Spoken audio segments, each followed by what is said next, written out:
So once your dog's all brushed out, I would fluff the coat up a little bit, as much as you can.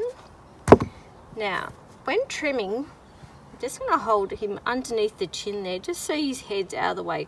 I'm not going to grab his face, I'm not going to hold his cheek, because the dog really won't like it. So an open hand hold is the best method.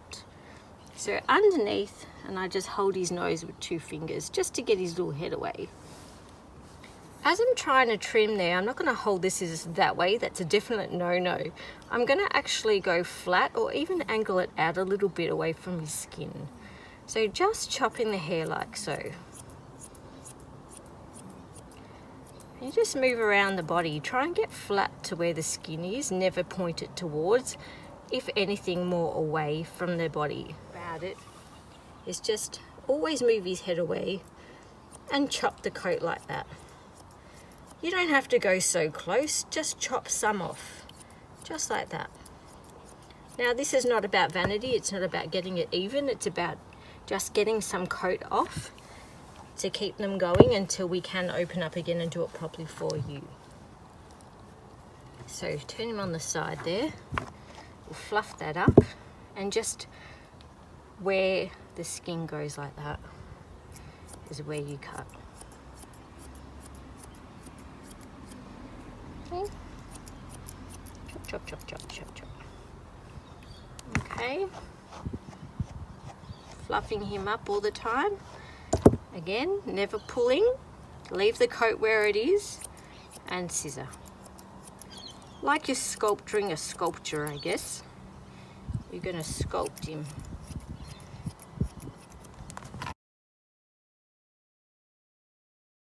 Okay, I'm going to show you now a few tricks on doing feet. Now Sonny's not a huge fan, but he does let me do it, so hopefully you'll be a good boy today, huh? So again, I wouldn't really get the brush in there because they're very sensitive with their feet. I'll tend to just use my fingers and lift all that fur up like so. When cutting their little feet, don't go flat in towards the foot. Remember, away from the skin. So my angle is always up to the air, and we're going to trim lightly like that around the foot.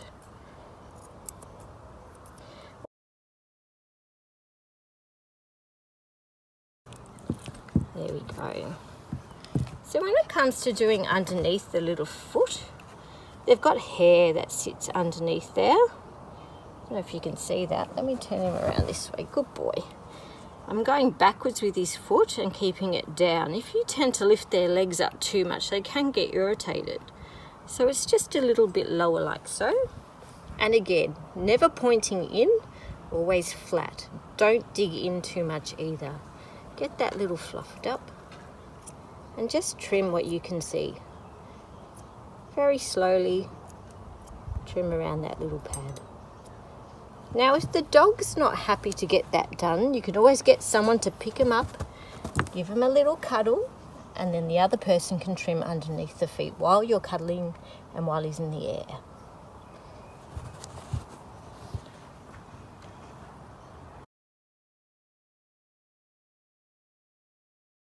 Okay, we'll show you how to do a little bit around their legs. Now, legs can be quite sensitive in dogs. Some of them don't like when you touch their feet or legs and they pull away. But I'll give you a little guide on what I do. The less you brush and irritate sometimes, the better it is. So I tend to also just fluff it up with my hands. Remember, it's like you're sculpturing. So you can have their leg facing down like that. You don't have to touch it.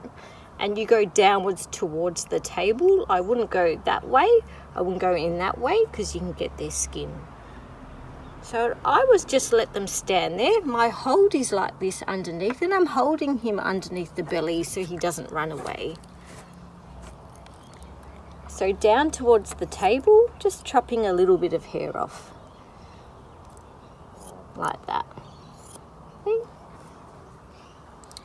Just remember, every angle that you have your scissors on, just make sure there's nothing in front of it. Because if you have it on a different angle, you can pinch in there. So make sure your angle is with the skin or slightly away from the skin. Hope you can see that. So that's right like that. That way you can go a little bit out that way when you hold the blade, a little bit out that way, never too flat and never pointing inwards. There we go. He doesn't have any hair on his face, lucky boy, but trimming around this eye area can be quite tricky. Best method is to brush all their fur down this way. Thank you, buddy. Then you can get your scissors, and again, make sure you're not pushing in too far. Push the hair down there and you trim slightly.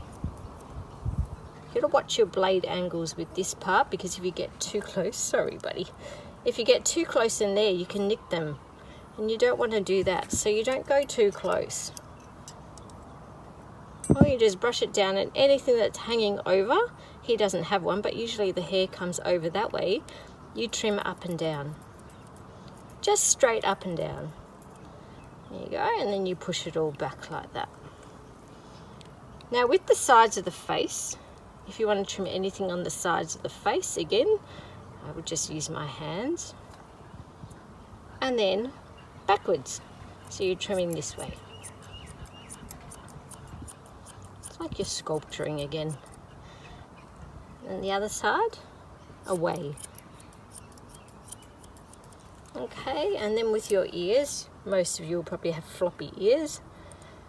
With your brushing, you lift it all up and do layer by layer to get all those knots out. Dogs can usually have mats and knots under here. So if you do discover one, say there's one in there, it's always putting your scissors and going away from the skin. Never cutting inside that way, always away. If you put your scissors there and cut into the knot, cut it away like that, you'll probably loosen it, and then you can brush it out like so. If it's still there, go in again, cut away, and then brush. Don't grab it, pull the skin and chop, because you can get their skin there when you lift it. If you're cutting and you discover a knot, don't grab it and pull it and chop, because you're going to move that skin underneath and you're going to cause him a little sore underneath there. You might cut him that way. So the best way to go about it, if you discover a knot, is to actually get your scissors close to the skin and away from the body. So you're opening your blade and you're cutting away from the body like so. Running the scissors through just like that. You'll find if you do that, cut through a little bit, brush it out, that mat should come out. It's very hard to show you when this coat's quite different to your poodle coats, but that's the method of madness. Okay, I'm going to try and show you nails. I don't know if you'll see it in this light, but we'll do our best. Turn him around like that. So, when dogs are walking, those nails need to be flat with the pad. So I'll use my finger as a guide. Can you see that? His actual nails are quite good because I trim them regularly. So if your dog's nail is hanging over and they're a little bit curly, that's what you need to chop off. You can also see it's the thin bit. He's only got a very, very little thin bit. All right, buddy, I know you don't like it. So can you see that? There's only a little tiny bit I could take off. And when you do trim him, he's not a fan, but whose dog is? Stop, good boy. When you do trim him, don't put him on an angle up like that, because you'll hit the bloodline. Always go flat to the pad. So just like any dog, Sunny's not the best getting nails done, but we've got to show you. So where the pad is, you go straight like that. Even angle it away a little bit, don't angle it upwards. You want to feel the pad like that, go straight and chop whatever's hanging off like that. Okay, it's really hard with nails, less is more. I would trim just a very little bit. And another tip I can give you is one person holds the dog up while the other one checks the nails and trims the nails.